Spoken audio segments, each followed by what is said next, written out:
Pero el día siguiente, esa matutina, nos decía algo más, un modelo para los jóvenes. Y el niño crecía y se fortalecía y se llenaba de sabiduría. Lucas 2:40. Un texto que, una vez más, ¿podemos aplicar a nosotros cuando éramos así?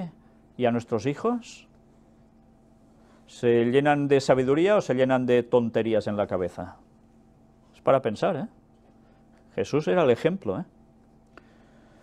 El pueblo judío acariciaba ideas equivocadas acerca del Mesías y de su obra. Buscaban la gloria que acompañará a la segunda venida de Cristo, a la vez que pasaban por alto la humillación que debía acompañar su primer advenimiento. Esto es lo que esperaban los judíos en su tiempo. Que viniese Jesús en la descripción que se da de la segunda venida, con un gran poder arrollador, etcétera, etcétera. No esperaban que viniese en una cunita, allí en un pesebre, de cualquier forma. No, no. Por eso lo rechazaron, porque estudiaban las profecías y decían, ¡buah! Cuando venga va a arrasar con los romanos y será una maravilla. Ellos adoptaban lo que dice el texto bíblico para la segunda venida de Jesús para la primera, y no era así. Pero con sus preguntas acerca de las profecías de Isaías, que apuntaban hacia su primera venida, Jesús arrojaba luz sobre las mentes de las personas que se mostraban dispuestas a recibir la verdad. Todos estaban educados bajo esos conceptos, pero Jesús les traía la luz. No, no, vayamos a Isaías. Y en Isaías, ¿cómo se describía al Mesías? ¿Lo recordáis? Se lo describía con unos textos que los propios judíos, aún en las sinagogas, no quieren leer. ¿Sabéis por qué? Porque si los leen, leen lo que le sucedió exactamente a Jesús. Y era pasarlas fatal hasta ser muerto en la cruz. Si los judíos leen eso, deben reconocer que Jesús es el Mesías, que ellos esperaban, y que no aceptaron, que crucificaron a través de los romanos. Qué diferencia, ¿eh? Jesús no los llevaba solo a los textos de la segunda venida, los llevaba a la primera, en el cual todo hacía referencia a él, y no eran precisamente cosas nada agradables. Los judíos no querían un líder, un Mesías, que fuera así. Querían a alguien que fuera un líder a nivel mundial y que los llevara a ellos a lo mejor del poder en todo el mundo. Antes de venir a la tierra, él mismo les había dado estas profecías a sus siervos, quienes las habían escrito. ¿Quién da la profecía? A los profetas. ¿Dios Padre? Jesús. Sí, inspiraba, dando a conocer lo que debía suceder. Y resulta que, ¿qué sucede después? Fijaos cómo continúa. Antes de venir a la tierra, él mismo les había dado estas profecías a sus siervos, quienes las habían escrito, y ahora, a medida que estudiaba la Biblia, Jesús mismo, como hombre, el Espíritu Santo traía estas cosas a su mente y lo impresionaba acerca de la gran obra que debía realizar en la tierra. ¿Jesús sabía desde que nació quién era y lo que iba a hacer? No. Jesús tuvo que ir aprendiendo lo que la Biblia ponía sobre él, que él previamente, antes de venir a la tierra como ser humano, había inspirado a los profetas para que lo escribieran como el mismísimo Isaías. Y él, a través del estudio de la Biblia, se fue dando cuenta, gracias al Espíritu Santo que le iban mostrando estas cosas en su mente, de quién era él, cuál era su obra. Interesante, ¿eh? Así fue aprendiendo quién era y cuál era su función en esta tierra. Fijaos si vino como humano aparcando su divinidad. ¿Podéis llegar a entender esto? Yo no. Pero no sé cómo, pero fue así. Aunque crecía en conocimiento y la gracia de Dios estaba con él, no se enorgulleció ni sintió que estaba por encima de la realización del deber más humilde. Cuando él ya supo quién era claramente, dijo, pues yo ahora ya no hago nada, ni hago de carpintero, ni... No, no. Siguió en la labor más humilde, cumpliendo su deber. Llevó su parte de la carga junto con su padre, su madre y sus hermanos. Por tanto, vida de hogar, cada uno con su función, todos aportando para tirar adelante, pues eso es lo que hacía Jesús, sabiendo quién era. Y no podía haber dicho antes de los 30 años, yo sé quién soy, vosotros aquí os quedáis y ala, yo me voy a correr el mundo. ¿No? Él siguió acometiendo su deber sí o sí hasta el final, hasta que empezó su ministerio público. A pesar de que su sabiduría había asombrado a los doctores, recordadlo, con 12 años en el templo, se sometió humildemente a la tutela de sus guardianes humanos. ¿Quiénes eran sus guardianes humanos? Sus padres. Soportó lo que le correspondía de las cargas familiares y trabajó con sus propias manos como lo habría hecho cualquier obrero. De Jesús se dijo que, a medida que avanzaba en años, crecía en sabiduría, en estatura y en gracia para con Dios y los hombres. Crecía a todos los niveles, a todos, perfección tras perfección. Pero qué interesante, ¿eh? Cumplía con sus propias manos su trabajo como cualquier otro obrero. Y hay algunos que cuando ya tienen un cierto cargo en la iglesia, haz tú esto, haz tú lo otro, y yo, no, yo mando. Qué triste. El conocimiento que adquiría diariamente acerca de su misión maravillosa no lo descalificaba para la realización de los deberes más humildes. Qué bonito.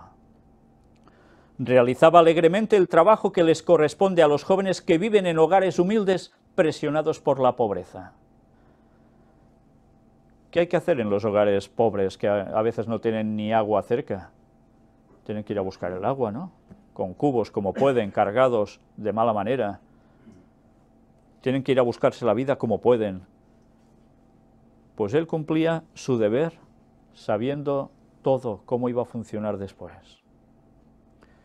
Es una lección para todos.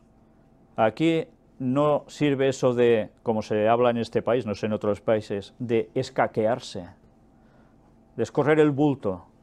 Cuando tienes que hacer algo, que lo haga otro, yo me voy para allá para que no me pillen. No, Jesús cumplía con su cometido. Comprendía las tentaciones de los niños. Interesante, ¿eh? Porque tuvo que soportar sus tristezas y pruebas. ¿Y por qué tuvo que soportar él como niño tristezas y pruebas? Porque tristezas, ¿será que no debería ser bonito ver el panorama de pobreza en su casa? Eso es triste. ¿Pero pruebas? ¿Los niños no tienen pruebas también? Claro que las tienen. Por eso también pecan los niños. Y él tuvo que soportar todas esas cosas. Las malas situaciones de la vida en general hacia él también. Incluso cuestiones con los padres o los hermanos. Su propósito de hacer el bien fue firme y constante. Aunque fue inducido hacia el mal, rehusó apartarse una sola vez de la verdad y la rectitud más estrictas. Fue inducido hacia el mal, pero no tenía tendencia al mal. He aquí una gran diferencia. Mantuvo una obediencia filial perfecta, pero su vida inmaculada suscitó la envidia y los celos de sus hermanos. Mira qué bien lo tenía en su casa, ¿eh? Hasta sus propios hermanos le tenían envidia, celos. ¿Por qué? ¿Por qué se tenía envidia y celos de alguien perfecto?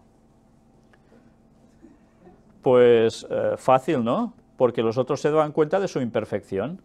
¿Y qué querían hacer con Cristo? Pues que fuera como ellos, no fuera tan perfecto. Eso les molestaba, porque sabían que ellos se veían obligados a tener que cambiar, porque esa era la meta para ser como persona auténtica que Dios quiere. Y la gente no quiere cambiar. La gente normalmente no queremos cambiar. Ya nos va bien hacer las cosas mal y ser con tendencia al mal y quedarnos tan anchos. Pues mirad qué sucede con toda esta cuestión. Su niñez y su juventud fueron cualquier cosa menos fáciles y alegres. Sus hermanos no creían en él, y se irritaban porque no actuaba como ellos en todas las cosas, ni se transformaba en uno de ellos en la práctica del mal.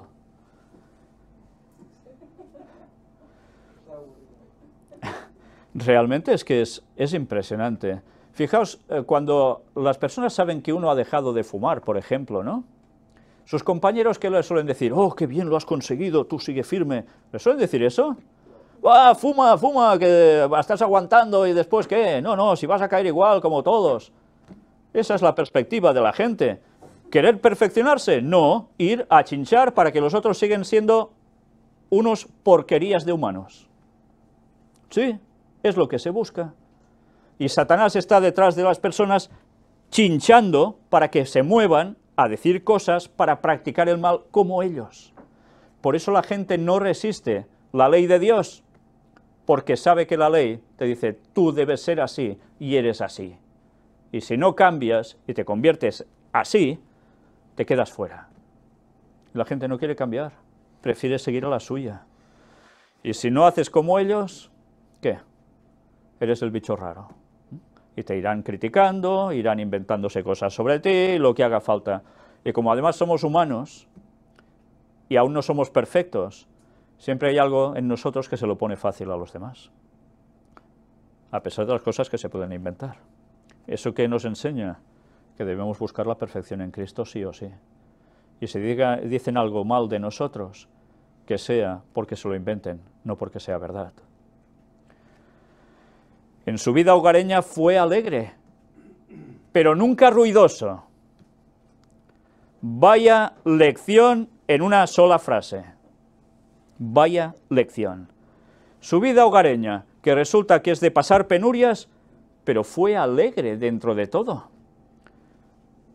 ¿Por qué? Bueno, antes dice que eran momentos menos fáciles y alegres. Evidentemente, pasó por situaciones de todo, pero él, su tendencia, ¿cuál era? A la alegría, porque él era perfecto. Pero además, fijaos, él es alegre y ahora os lo imagináis de niño. Vais a casa de cualquier persona que tenga criaturas, ¿eh? O en la iglesia, cuidado, ¿eh? En la iglesia mismo. Y resulta que, ¿qué pasa con los niños? ¿Son ruidosos? Y lo peor es que los niños pueden ser ruidosos, pero lo peor es cuando los padres ni les va ni les viene que sean ruidosos. Pues no, señor. Se puede ser movidito, vale, pero no ruidoso. No estar gritando, pataleando y haciendo el tonto. No toca para cristianos ni de niños, y los padres deben poner punto a esa situación y encauzarlos por donde toca. No quiere decir que les tengan que dar de bofetadas para que cambien enseguida. Hay que educar. Pero eso hay que ponerlo en cada hogar. No puede ser que los hijos de los cristianos sean cabras locas. Deben ser cristianos de pequeños.